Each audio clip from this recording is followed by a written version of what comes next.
All right, everyone, get ready because today's deep dive is a juicy one. We're talking online marketplaces, and let me tell you, the material you've sent over is really got me thinking about some business ideas. Well, you've definitely given us the roadmap to success with all this, breaking down all the essential terms and concepts. It's fantastic. Totally. And we're not just going to scratch the surface here. This is a deep dive after all. I'm already seeing things in here that even I need a little refresher on. That's what makes this so valuable, though, right? Even people who think they know marketplaces can get lost in the weeds. Consider this our crash course in marketplace fluency. I love that. And a crash course with you is like getting a backstage pass to the whole show. Where do we even begin with all this? Seems like the material breaks it down by experience level, which makes sense. It does, and it's smart to think of it that way. Like, you wouldn't start a video game fighting the final boss, would you? Gotta master the basics first. Okay, so no skipping ahead. Hit me with those must-know terms, the ones anyone even thinking about marketplaces needs to know. Let's start with what I call the Mount Rushmore of marketplace terms. Vendor, buyer, commission, and listing. Imagine you're walking through this bustling online marketplace, right? You're the buyer, looking for something special. Already getting lost in the aisles just thinking about it. And the vendor.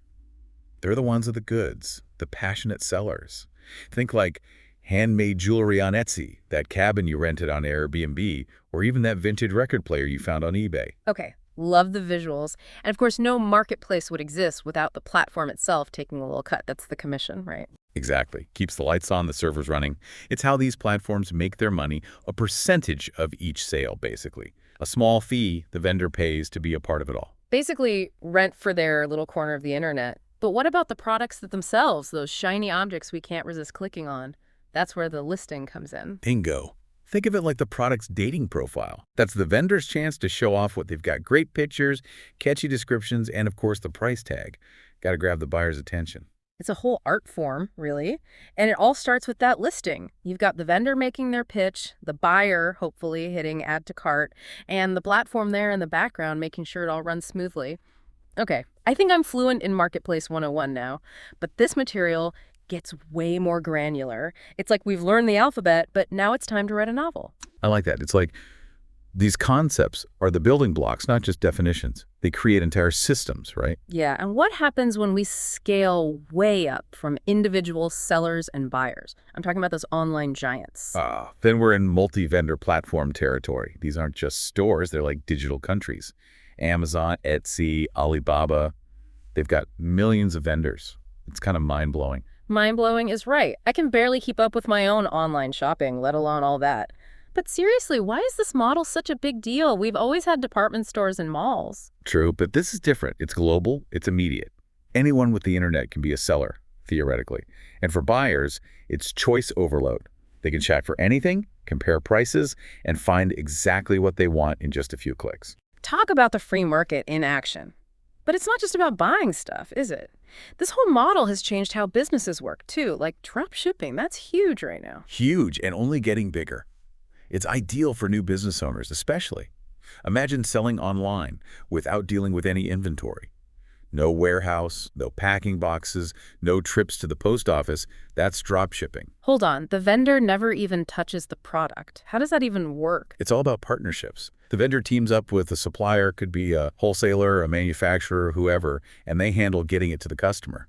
The vendor's job is more about connecting the dots, making the sale, and the customer service side of things. That sounds almost too good to be true. What's the catch? There's always a catch. Of course, it's not all sunshine and rainbows. The big thing is you're relying on someone else to handle a lot. Finding trustworthy suppliers is key. Fast shipping, keeping their inventory straight, good customer service. That reflects on you as the vendor. It's like choosing a business partner, not just a supplier. Makes sense. Exactly. And that actually leads us to another key concept for marketplaces: marketplace liquidity. Liquidity. Okay, that one sounds a little intimidating. Lay it on me. It's not that complicated. Think of it like, how easy is it to buy and sell on a particular platform? A liquid marketplace means there's a ton of activity, buyers and sellers, transactions happening constantly, supply and demand are in sync. So low liquidity would be like a ghost town. Exactly. Not where you want to set up shop. Mm. Building that momentum is crucial. And that's where the whole idea of network effects comes into play. Ooh, network effects. I hear that term thrown around a lot. I think it's kind of sci-fi, to be honest. It's actually pretty straightforward. Think about social media, like Facebook. The more people use it, the more valuable it becomes to everyone, Yeah, right? more friends, more connections, more reasons to log Sure. in. Yeah. But how does that translate to a marketplace? Same principle. More buyers attract more sellers because there's a bigger audience. More sellers mean more choices, which attracts even more buyers.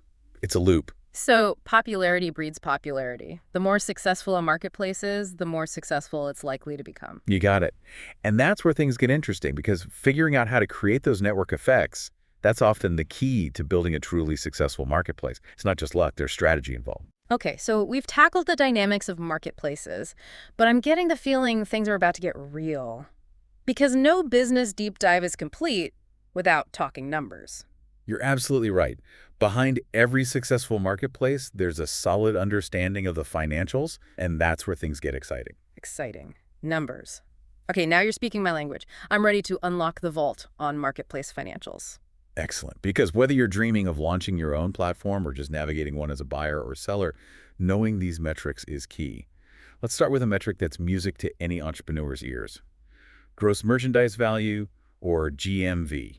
GMV. Sounds important, like a secret code word in the marketplace club. You could say that. GMV basically represents the total value of everything sold through a marketplace over a certain period. It's the heartbeat of the platform, showing how much it's growing. So if I'm following you, a marketplace could have huge revenue, but a shrinking GMV, which would be a bad sign. You got it. GMV tells a bigger story than just revenue alone. It shows you the overall health of the marketplace, the volume of transactions, the whole picture. It's like taking the marketplace's pulse. Healthy GMV, healthy business. But let's talk about another big one, profitability. How do you measure if a marketplace is actually, making money? That's where understanding CAC and CLV comes in. Customer acquisition cost, or CAC, is basically how much it costs to convince a new customer to buy something from you for the first time. So all that marketing, advertising, the effort to attract those first-timers? Exactly. And then we have CLV, or customer lifetime value, which is like predicting the total revenue a customer will bring in over their entire time doing business with you. So it's not just about getting them in the door, it's about turning them into regulars. Precisely. The goal is for your CLV to be way higher than your CAC, meaning you're earning more from each customer than you spend to get them. It's like building a relationship, not just a one-time transaction. Makes sense. Which brings us to a term that can be a little scary for entrepreneurs, burn rate. Yeah, that one definitely gets attention, especially in the startup world. It basically tells you how fast a company is spending its cash, usually measured monthly. So a high burn rate could mean they're growing super fast, but it could also be a warning sign if they're not making enough to back it up. Exactly. It's a balancing act. Now, you've been researching some awesome marketplace resources, and one platform that stood out to me was Selldone. Selldone. Yeah, it's more than just your average e-commerce site, right? It's built specifically for these multi-vendor marketplaces. Absolutely. Trying to build a multi-vendor marketplace on a platform that's not designed for it, that's like trying to put a square peg in a round hole.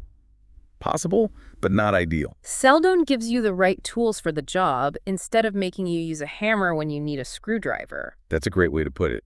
And it's not just Selldone either. Platform Revolution, that book you mentioned, it's a must-read for anyone serious about this model. Plus, there are platforms like Marketplace Academy that offer tons of valuable knowledge. It's amazing to see how far we've come, from basic marketplace lingo to understanding the financial side of things, and even resources to help us build our own platforms. From dropshipping to network effects, GMV to burn rate, it's been a journey. And that's the beauty of a deep dive, isn't it?